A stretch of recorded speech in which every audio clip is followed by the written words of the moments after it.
चार दोस्तों की कहानी। कई साल पहले की बात है। एक छोटे से गांव में चार दोस्त रहते थे। वह पूरा दिन ऐसे ही गांव में घूमकर समय व्यतीत करते थे। उनके पास कोई काम नहीं था। एक दिन चारों दोस्त पेड़ के नीचे बैठकर बातें कर रहे थे कि भाई, मैंने सुना है कि पास के गांव में मेला लगने वाला है।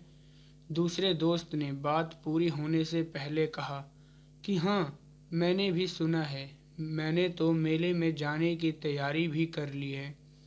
बाकी दो दोस्त चुप रहे क्योंकि उनके पास मेले में जाने के लिए पैसे नहीं थे।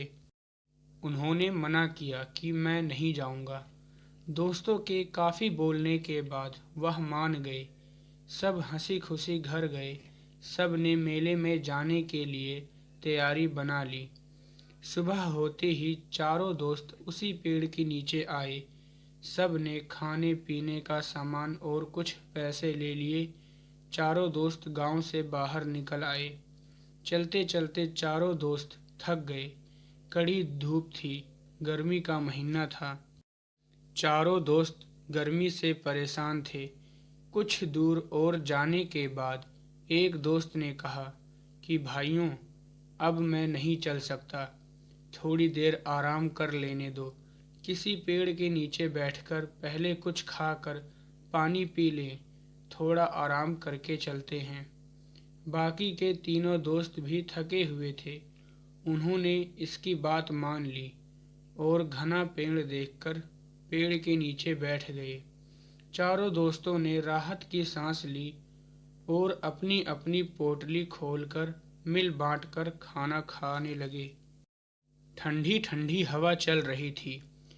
उसी पेड़ के ऊपर पंछी चहचहा रहे थे। चारों दोस्त पंछियों की आवाज़ और तेज हवाओं की आवाज़ सुन रहे थे। बैठे बैठे चारों आपस में बातें करने लगे। पहला दोस्त बोला, भाई, काश मैं जो अमीर होता तो मेरे पास कई गाड़ियाँ होती, एक बड़ा मकान होता, कई नौकर चाकर आगे पीछे सारा दिन लगे रहते। क्या जिंदगी जी रहे होते हम। दूसरा दोस्त भी अपने दिल की बात बोलने लगा। वह बोला, काश मैं अपने गांव का मुखिया होता।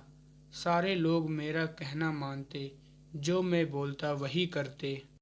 तीसरा दोस्त पहले दोनों दोस्तों को ताना कसते हुए बोला, अरे भाई, तुम दोनों की सोच कितनी छोटी है। अरे, अगर मैं प्रधानमंत्री होता तो देश को अपने ही हिसाब से चलाता। पूरे देश के लोगों मेरी ही बात मानते। मैं बहुत अमीर बन जाता। मेरी सारी ज़रूरतें पूरी होती। तीनों दोस्तों ने फिर चौथे दोस्त से पूछा। चौथा दोस्त थोड़ा समझदार था। उसने कहा, भाइयों, ज़्यादा सपने नहीं देखने चाहिए। जितनी चादर हो उतना ही पैर फैलाना चाहिए। मेरे पास जितना है मैं उसी में खुश हूँ। मैं फालतू के सपने नहीं देखता जो पूरे ना हो सकें। यह सुनते ही बाकी तीनों दोस्तों को गुस्सा आया। काफ़ी समय बीत गए। चारों दोस्त मेले में जाने के लिए खड़े हो गए। कुछ देर बाद वह चारों मेले में पहुंच गए। चारों दोस्तों ने मेले में बहुत सी चीज़ें खरीदी। झूले में बैठकर झूला झूले। मेले में बहुत सी चीज़ें खाई पी। रात होने से पहले चारों दोस्त अपने घर वापस आ गए। पूरे दिन के थके हुए घर पहुंचते ही सो गए।